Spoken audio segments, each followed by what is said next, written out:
So as you guys are thinking about your quarterly goals and what you're trying to do, some of them are going to be financial, some of those are going to be time oriented. If you've used things like the Eisenhower matrix in the past, it talks about what's urgent and important versus not urgent and not important, and how do you put them in the right quadrant of what's focused on. Let's not let everything that comes up in quarterly planning try to cram itself into urgent and important. The big goal of doing planning like this is to be able to schedule out or delegate out the right parts of what you need to achieve this quarter so that you actually get the things done and to be excited about it rather than stacking your to-do list a mile long and feel overwhelmed about it. This is the difference in a CEO that has clarity and control versus a CEO that's chasing squirrels and shiny objects every day. That's what quarterly planning is all about. We've already kind of briefly say into this, but the number that does the work is what the real number is what we're really trying to do. Here's a quick example, someone that I've already basically given. If you say, I want to personally produce $120,000 a year, it breaks down to 500 a day. So if you want your gym to be 204 or your business to be 240,000 a year, well, that's 1,000 a day. These things feel more achievable when you say 500 a day or 1,000 a day, because then you also think about your membership. And if your membership again, or your ticket sales is about 200, it's like, oh, if I'm trying to hit 1,000 a day and it's 200, that's 5 a day. Well, I already have 100 clients. Oh, I'm already on track to do that. So it's easy when you break this down into digestible numbers. But if I just said you want to be a $250,000 a year business, that's a big number for most of us. That still feels overwhelming, or $1 million a year feels overwhelming. But if you say, well, for $1 million a year, that's 20,000 a week. Well, 20,000 a week ends up being about 5,000 a day. It's like, oh, I can kind of do 4,000 a day, depending on your business size. So understanding what you're trying to manage on a day-to-day and a weekly basis makes the shift go from overwhelm to clarity. One annual goal becomes one daily target. And that's really what we're trying to break down. What would be a Q3 revenue goal for you if you really had to think about it? So grab that pen, take a couple minutes, do your math if you haven't done it, and really think what you need for these numbers to meet your goals. We started to do this. If you were on the live call, we paused and talked about these numbers already, but start to connect it what you sell. You already have daily revenue targets. You have 1 to 5 drivers of things that you're already selling. You know that I teach how to run through these moments. So from lead generation to client nurturing to your sales process, how you're prescribing people what they should be buying, what you're saying on social media, how you solve people's problems. So you have to be clear on what you're selling. If you need more help on the sales process, jump into the school group community classroom and let's look up some of the sales stuff, and we can talk about that another day. But you should know your primary offers and what it costs. Once you do that, you're going to write it down and you're going to say, this is what I need to sell. I need to sell 97 clients at 185 a month. I need to sell 1 corporate client at 3,000 a week. I need to sell 2 corporate clients at 6,000 a week. What is the actual number you need? So we don't just start to get passive again. This is where most of us fall into a trap. We know what we sell.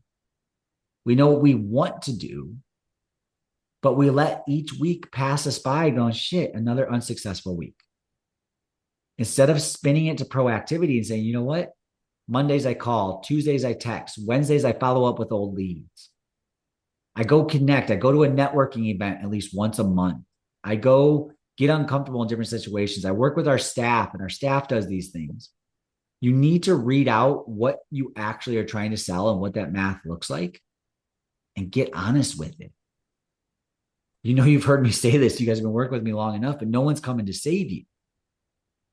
And just posting on social media isn't enough. You need to know your 4 funnels of marketing and really saying, am I doing them all? If you need help with the 4 funnels of marketing, please let me know.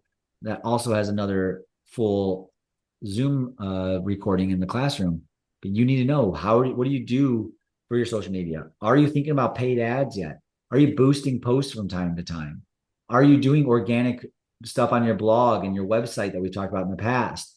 Are you doing bring a friend and referral type of marketing consistently? Or are you doing it passively once every 2 weeks when Peter reminds me to do it? If you have a number that you want to meet, you need to do the math and say, this is how I'm going to do it. And you have nothing to lose by asking people for more. It's your business. This is your quarter that you guys change everything. That's what we're working on. Here's the math. If you guys need some things to remind yourself on, we've been talking about this already on and off during the call. But if you need 500 per day, you would just break it down. Clients per week, clients per day, what it means. And the math is there. The math does not care about your intentions. I love that. The math doesn't care about the goal that you said to fluff me up on a call on Monday. Oh, I'm going to make these. It only cares about your actions. If you want to see a change, you have to be taking the actions out. That's the bottom line. If you've been showing up to Monday calls, I keep asking over and over, well, on a scale of 1 to 5, how well did you execute last week's plan? And I rarely see 5s. We need to tighten up the type of owner you are. Clear your schedule of things that are not urgent and important and make the extra sale. See the actions, take the actions. If you didn't already do this, you should be kind of prompting your way through that. We were looking at, okay, what were your goal? What does that equal on a day-to-day basis? We just broke down. What does that mean for number of clients or number of actual sales? And now I want you to do that yourself. So if you haven't already broke that down, pause the recording, take a moment, break that down for yourself, and then write it down somewhere you're going to read it. Read it often, see it often. I have mine.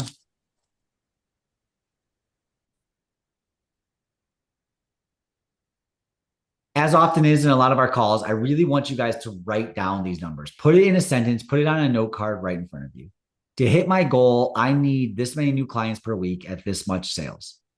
Or it might be to hit this goal, I need to have this many ticket sales at this price. But this sentence really needs to be something you're seeing for the next 12 weeks. Whenever you're making actions, when you're working with your team, when you're trying to do some rah, exciting moments and trying to get the momentum going, I want you trying to connect every conversation, every follow-up. Did I suggest the extra thing? Did I really tell that person the best way to solve their problem? Did I help them upgrade their lifestyle by buying multiple tickets or having a better situation when they come into the facility? I always carry these sentences. I just showed the notepad that I have in front of me that says this. When I was scaling Naptown, it's like, we've always had this. I had hustle and hope, but this sentence coming back to these goals is what would give me clarity, and it would progress things a little bit quicker. So I need blank clients each week. And this is something, again, you should be reading out loud to yourself, saying it to yourself. It's not hope and dreams. Say that here. It's not my hope and hustle. It's knowing exactly what's going to get us to that goal.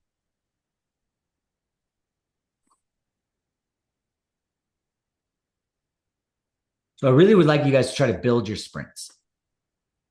Is it 3-4 week blocks, or is it 2 6-week blocks for you? That's up to you. But you now have a weekly target. You should even have a daily target. You do have to do a little bit of extra math that I'm not including. Is like, what are you already doing on a consistent basis? Because that matters. And it also takes a lot of the overwhelm out because you have a little bit of a good business going already. In weeks 1 through 6, what is the one thing that has to happen? For some of you, it's that you need to create better systems. You need to have better meetings with your accountant or your social media person. It is okay to say, in the next 3 weeks, I'm going to have better meetings. I'm going to get my team rallied behind this. That is okay. We often, again, stack this urgent and important feeling that overwhelms us by thinking we have to do it all tomorrow. And that's the bullshit. That's the stress that doesn't need to happen. I need to get more clarity. That would be better. I need a better lead generation. I need more conversions. I need a new offer. These things are there. And that's where the mentorship comes into play and the accountability. Do not, please, do not try to do it all at once. Tackle the thing that's going to give you the next best step. Come to that Monday call and say, I'm going to have a team meeting this week and we're going to sell 5 more memberships.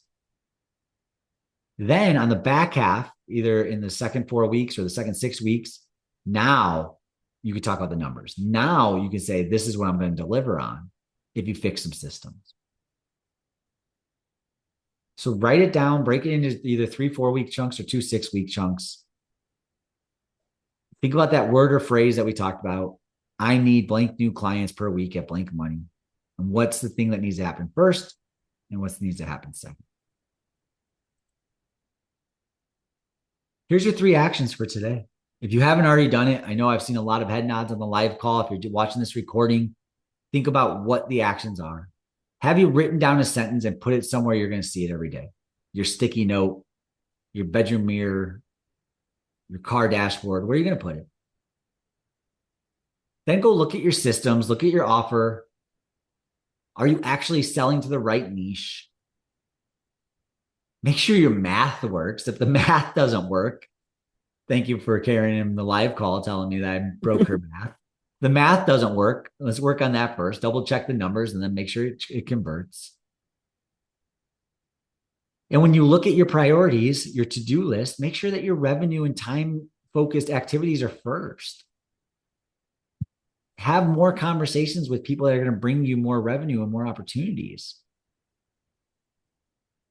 Stop trying to be the hero fixing everything in your business all the time. Where can you delegate more stuff? Where can you reassess your own calendar? I talk about this often. I believe in updating your own personal calendar at least 2 to 4 times a year. So what season are you in? Are you in the season that you need to spend more time in the business, or you need to step back more, spend more time with your family? Make that decision to make sure it is in line with what you're trying to accomplish on your quarterly goals. Most of you have come into Perfect Day Living. You've come into this call with a goal. You dream it. We talked about that moment when you're in the shower or driving down the road, listening to good music, when everything feels so at peace and perfect and you love what you do. You see the clarity to get there. That's what this call is all about. When you feel those moments of relief, of love of your business, and you see that clarity, where are you writing it down? So that when the shit gets real and gets hard and you get frustrated, you can come back to that moment and relive it and see the clarity. You should have a few numbers broken down all the way down to a single day, a weekly target.